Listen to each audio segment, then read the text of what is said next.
Bonjour tout le monde, j'espère que vous allez bien. On se retrouve aujourd'hui pour parler du film Rendez-vous chez les Malawa, réalisé par James Hutt, ou James Hutt, je sais pas comment on dit. L'histoire, c'est celle de 4 stars, donc un présentateur télé, un humoriste, une comédienne et un joueur de foot, qui vont participer à une émission un petit peu comme Rendez-vous en terre inconnue. C'est même la même émission en fait, hein, c'est juste, on a changé le nom histoire de pas avoir à payer les droits, mais en fait, c'est cette émission-là, à qui il va arriver pas mal de péripéties qui vont se retrouver seuls dans le désert, et bien sûr on se doute que ces personnages là sont détestables, mais ils font semblant d'être sympas devant la caméra. Et moi je vous avoue que j'avais envie de voir ce film parce que j'aime bien le réalisateur. Il avait fait Brise de Nice 1 et Brise de Nice 2 qui ne sont pas du tout des chefs-d'œuvre mais qui sont très sympas, et j'avais beaucoup aimé son Lucky Luke avec Jean Dujardin. Et moi je me suis dit pourquoi ne pas regarder ce film, parce que ça ne peut pas être pire que les bouses que le cinéma français nous sort habituellement. Et bah si. Eh bah si, c'est une bouse du cinéma français, générique, comme on en fait des tonnes et des tonnes et des tonnes. Je m'explique. Il y a quand même un truc positif dans le film. C'est vrai que les acteurs sont bons. En même temps, tu prends Christian Clavier, Ramzy Bedia, Michael Youn et Sylvie Testud. Bon, voilà, tu sais qu'ils vont faire le boulot. Et effectivement, ils font le boulot. C'est des personnages qui ont l'air sympas devant les caméras, qui sourient, qui font semblant d'être ouverts, etc. Et dès qu'on coupe, c'est des purs enculés. Excusez-moi pour le mot, mais c'est vrai que c'est des salauds purs et durs.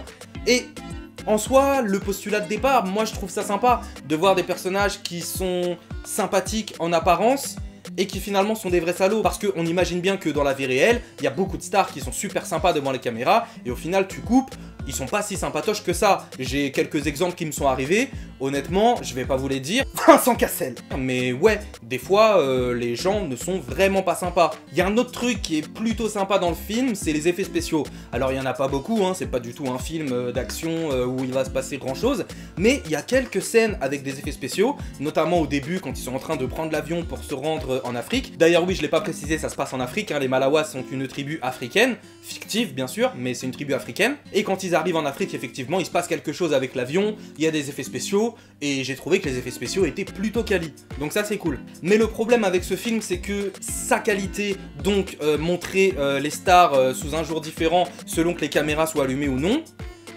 et bah au bout d'une demi-heure ça fonctionne plus, parce que au bout d'une demi-heure t'as besoin quand même qu'on te raconte autre chose que des mecs qui font semblant d'être sympas et qui en réalité ne le sont pas. Alors il y a des vannes, il y a de la tchatch, mais je trouve que c'est pas suffisant.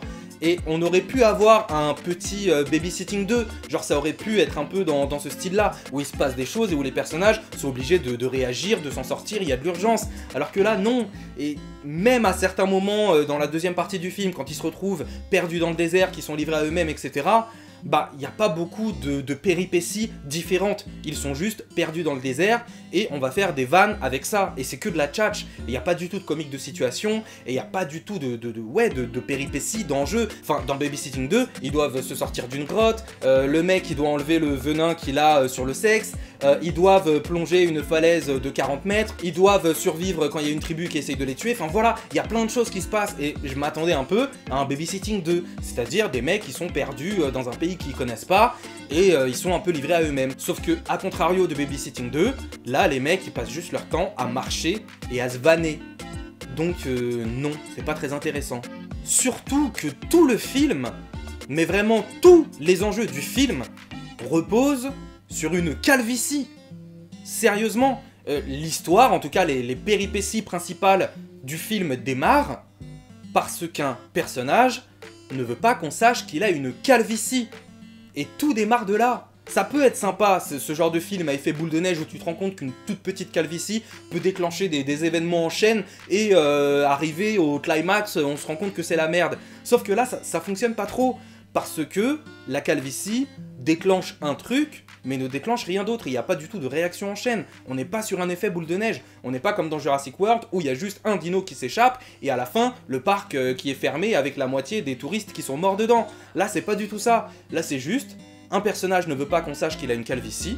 Du coup, d'autres se retrouvent perdus dans le désert. Et c'est tout. Et ensuite, on les suit tchatcher pendant 1 heure. Et en somme, il y a beaucoup de passages qui ne sont pas bien filmés aussi. Enfin, je repense à une scène où un personnage lance un téléphone, le téléphone rebondit sur le mur et lui revient dans la tronche. c'est tellement mal fait, c'est tellement mal filmé, et pourtant, c'est la base quoi. C'est la base de pouvoir faire comprendre ça aux spectateurs, une action aussi bête que celle-là. Sauf que c'est mal fait, c'est mal filmé, c'est surcuté, pour un tout petit passage de 4 secondes, c'est archi dégueulasse. Et pareil, il y a un autre moment, on a le personnage de Sylvie Testu qui va parler avec un lion, mais c'est tellement mal filmé, c'est juste un chant contre chant entre un lion et un être humain, et c'est raté, ils ont réussi à rater un chant contre chant. Faut le faire. Les nuits américaines sont vraiment dégueulasses, mais quand je dis dégueulasse, c'est digne des Visiteurs la Révolution. Et si vous avez vu les Visiteurs la Révolution, vous savez à quel point les nuits américaines dans ce film sont immondes. Là, elles sont de ce niveau-là. Enfin, je sais pas, une nuit américaine, ça paraît pas si compliqué à faire. Je suis pas cinéaste, mais j'en ai vu des tas de nuits américaines dans ma vie. Et faire une nuit américaine aussi dégueulasse que celle-là, c'est chaud. C'est vraiment, vraiment, vraiment chaud. Et à part ça, voilà, j'ai pas grand chose à dire. Honnêtement, ce film n'est vraiment pas ouf. Il est même mauvais. J'ai envie de dire que ce film est mauvais. Il finira sûrement dans mon flop de fin d'année 2020. Il y a des chances. Donc voilà, regardez-le si vous êtes curieux, si ça vous intéresse. Mais en somme, c'est vraiment pas ouf. Il y a quand même un petit passage à la fin aussi qui était pas mal. J'ai oublié d'en parler dans les qualités. Un petit passage où tu te rends compte que à la fin, quand on regarde l'émission, on se rend compte qu'avec la magie du montage, ils arrivent à te détourner des moments où ces stars étaient détestables, qu'ils ont été filmés à leur insu en étant détestables. Et avec la magie du montage, tu te rends compte que on peut te détourner l'intention d'une image, l'intention de ce qu'ils ont dit, et au final les valoriser avec des images qui les dévalorisent de base. Et ça c'est sympa parce que ça montre bien la manipulation qu'on peut faire avec des images, avec du montage, la manipulation que peuvent faire les médias par exemple, avec les téléréalités ou avec les reportages, où on va donner une intention à quelqu'un alors que c'était pas la sienne de base. Donc voilà, cet aspect là était plutôt intéressant, mais hormis ça, c'est vraiment un film oubliable as fuck. C'est vraiment un film mauvais. Il est pas drôle. J'ai peut-être souri une ou deux fois, mais je n'ai pas rigolé une seule fois. On a François Lévental qui est très très bon, mais qui a un rôle un peu sous-exploité. Michael Youn que j'aime beaucoup, Ramzy Bedia que j'aime beaucoup, ils sont pas dedans. Tu sens que même eux sur le tournage, ils se rendaient compte un peu que c'était pas terrible ce qu'ils étaient en train de faire. Donc voilà, rendez-vous chez les Malawa, c'était plutôt mauvais. Regardez-le si ça vous intéresse, mais honnêtement, si vous êtes juste curieux, vous savez que vous pouvez passer à côté et que c'est une comédie française comme on nous en sort 10 par an.